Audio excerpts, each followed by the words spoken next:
Hoy vamos a hablar de la semana en la que Carlos Alcaraz volvió a demostrarle al mundo por qué es el heredero natural del tenis moderno, el jugador que ha devuelto la emoción, el hambre y la épica a un deporte que buscaba un nuevo líder tras la caída del Big Three. Porque sí, esta vez no hablamos solo de un triunfo en un torneo, hablamos de un símbolo, de un jugador que empezó el año viendo el número 1 como algo imposible, casi como un espejismo, y que ha terminado recuperando el trono del tenis mundial con una mezcla de talento, resistencia y madurez que ha sorprendido al propio circuito. A principios de año veía el número 1 muy lejos. Sinner estaba ganando todos los torneos. Y es verdad, el arranque de temporada fue dominado por un Jannik Sinner demoledor, un Sinner que venía de ganar Australia, que encadenó títulos, que jugó a un nivel histórico, incluso cuando tenía encima la sombra de su caso por dopaje, una historia que le persiguió toda la temporada pero que no frenó su rendimiento. Mientras eso ocurría, Alcaraz tuvo que lidiar con otra realidad, un inicio flojo, derrotas inesperadas, críticas por su falta de regularidad y la sensación constante de que el tren del número 1 se escapaba cada semana. Pero ahí es donde nace Esterión, porque en lugar de rendirse, Carlos hizo exactamente lo que define a un campeón de verdad: volver a empezar, reconstruirse, crecer. Desde marzo, desde esa derrota ante Goffin en Miami, su temporada dio un giro que nadie vio venir, un giro que lo llevó a firmar una racha histórica, 55 victorias y solo 4 derrotas desde entonces, una barbaridad, un ritmo de número 1, de leyenda, de jugador destinado a marcar una era,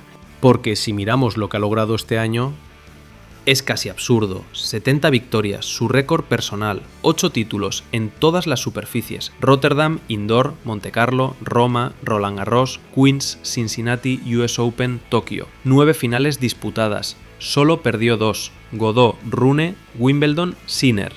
Todo eso con apenas 22 años. En Francia, el diario Le Monde lo definió con una frase que lo resume todo: Alcaraz es el nuevo jefe del tenis mundial. No es casualidad, es el resultado de una temporada en la que Carlos dejó de ser una promesa para convertirse en un líder, y lo mejor es que él mismo fue consciente del cambio. Él mismo lo dijo: la consistencia era mi gran problema, este año la hemos mejorado como nunca. Y tenía razón, cada torneo que jugó, cada cuadro en el que entró, lo disputó hasta el final. Hizo finales, ganó títulos, peleó cada semana. Se convirtió en el jugador más fiable del circuito, y esa regularidad, esa disciplina, esa capacidad de competir incluso cuando no estaba fino, eso es lo que te hace número 1. Y entonces llegó Turín, llegó la round robin, llegó la presión, llegó el momento de la verdad, con Sinner pisándole los talones. Carlos tenía que ganar sus 3 partidos para asegurarse terminar el año en lo más alto, y lo hizo. Ganó a de Minaur, se dejó el alma contra Fritz en un partido que casi lo rompe físicamente, y cerró el pleno derrotando a un Musetti que jugaba en casa y que pese al ambiente terminó rendido ante él. Musetti lo explicó mejor que nadie: cada día me sorprende más el tenis de Alcaraz, su consistencia, su físico, su agresividad, es impresionante. Cuando terminó aquel partido, antes del duelo de Sinner, ya era oficial: Carlos Alcaraz volvía a ser número 1 del mundo, y en la ceremonia, con su equipo, con Ferrero, con su familia y con su propio abuelo allí presente, dijo emocionado: este trofeo representa todo el trabajo que hemos puesto juntos todo el año, significa el mundo para mí. Si la primera parte de esta historia era el camino hacia la cima, ahora entramos en lo más interesante: cómo ha cambiado Carlos Alcaraz como competidor, cómo lo ve el mundo y cuánto pesa de verdad este nuevo trono. Porque lo que ha ocurrido en Turín no es solo que Alcaraz haya ganado partidos, no es solo que se haya llevado el trofeo del número 1, es que el circuito entero, rivales, periodistas, entrenadores, medios internacionales, ha tenido que aceptar una realidad: Carlos Alcaraz ya no es el chico que soñaba con reinar, es el hombre que gobierna. Después del partidazo contra Taylor Fritz, el propio estadounidense, que venía con un nivel altísimo, terminó la rueda de prensa diciendo algo que dejó a todo el mundo pensando: Alcaraz no puede adivinar tanto por casualidad, elige el lado correcto siempre, es rapidísimo y anticipa de maravilla. Lo dijo frustrado, desbordado, después de un partido en el que sintió que Carlos estaba en todas partes, incluso en golpes que él intentó camuflar. Y no fue el único, porque tras el siguiente duelo, Lorenzo Musetti, que conoce bien a Carlitos desde que tenían 13 años, dijo algo aún más contundente. Cada día me sorprende más el tenis de Alcaraz. Su potencia, su cambio de ritmo, su defensa, es increíble. Y añadió, Alcaraz y Sinner tienen algo diferente al resto del circuito. Esa frase pesa muchísimo, porque no la dice un aficionado, ni un periodista, ni un fan emocionado. La dice un compañero de generación que los ha enfrentado a los dos. Alcaraz y Sinner ya no son buenas promesas, no son jóvenes talentosos, son la élite, son el nuevo estándar, son los dos jugadores que obligan al resto a cambiar su manera de entrenar, de competir, de pensar. Y aquí llega otra prueba de su madurez. Carlos podría haberse quedado solo con la alegría de ganar el número 1, podría haber hablado del ranking, de Sinner o del público italiano, pero no. Hizo lo que hacen los líderes de verdad, defendió sus condiciones, su preparación y su igualdad competitiva. Cuando le preguntaron por el horario de su semifinal, la segunda, a las 20:30 de la noche en Turín, dijo algo que ningún número 1 joven se atreve a decir. No es lo mismo irte a la cama a las 2 de la mañana que irte a la cama a las 11. El tiempo de recuperación influye muchísimo de cara al domingo. Alcaraz no protestaba por capricho, protestaba porque estaba defendiendo su derecho a competir en igualdad, un derecho que muchos otros jugadores han reclamado durante años sin ser escuchados. Y lo más interesante no es lo que dijo, sino cómo lo dijo, con calma, con seguridad, sin miedo a quedar mal, sin necesidad de provocación.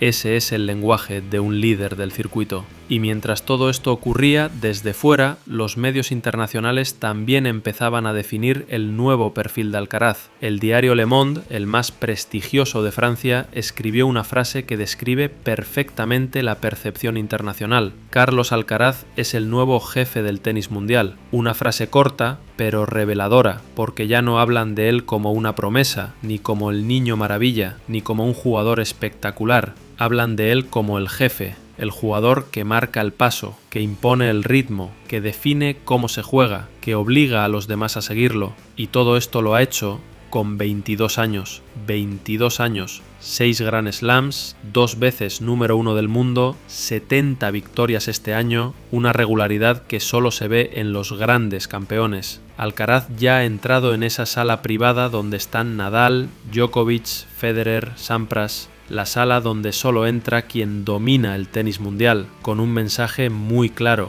estoy aquí para quedarme.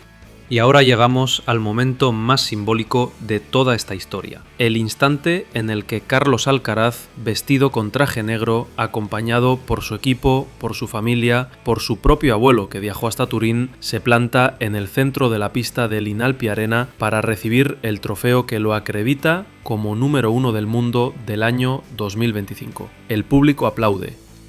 Los focos iluminan la pista y Carlos sonríe. Pero no es la sonrisa de siempre, no es esa sonrisa de niño que hemos visto tantas veces, es una sonrisa serena, una sonrisa consciente, una sonrisa de alguien que sabe exactamente lo que ha conseguido. En el micrófono, Alcaraz dice una frase que resume todo su año. El número 1 significa todo, por todo el trabajo que pusimos en todo el año. No dice gané, no dice lo logré yo. Dice pusimos, dice trabajamos, porque Carlos nunca habla de sí mismo como un héroe solitario, habla de su equipo, de su familia, de su gente, de ese pueblo al que vuelve cada vez que necesita sentirse el niño que golpeaba pelotas en un club embarrado. Y añade otra frase aún más sincera. A principio de año veía el número 1 muy lejos. Sinner ganaba casi todos los torneos. Y es verdad. Hubo un momento, allá por febrero y marzo, donde Sinner parecía imparable, encadenando títulos uno detrás de otro. Carlos lo veía y entendía que el margen para pelear por la cima era mínimo, pero no se rindió, no lo aceptó. Y desde abril hasta noviembre hizo algo que casi nadie ha hecho en la historia. 55 victorias en 59 partidos, 9 finales, 8 títulos, 2 Grand Slams y una regularidad de campeón absoluto. Si alguien quiere saber cuándo se convierte un jugador en un número 1 real, La respuesta está ahí, en los días difíciles, en la presión, en París cuando nadie esperaba la derrota, en Tokio cuando tenía que ganar, en Cincinnati, en Roland Garros, en el US Open, en Turín. No fue una racha, no fue suerte, no fue un destello, fue consistencia, la palabra que él mismo repitió una y otra vez como su mayor objetivo del año, y lo consiguió. Cuando el ranking salió publicado, los números dejaron a todo el mundo helado. 1. Carlos Alcaraz, 11.650 puntos, 70 victorias, 8 derrotas, 8 títulos. Lo sigue Sinner, pero a una distancia muy clara.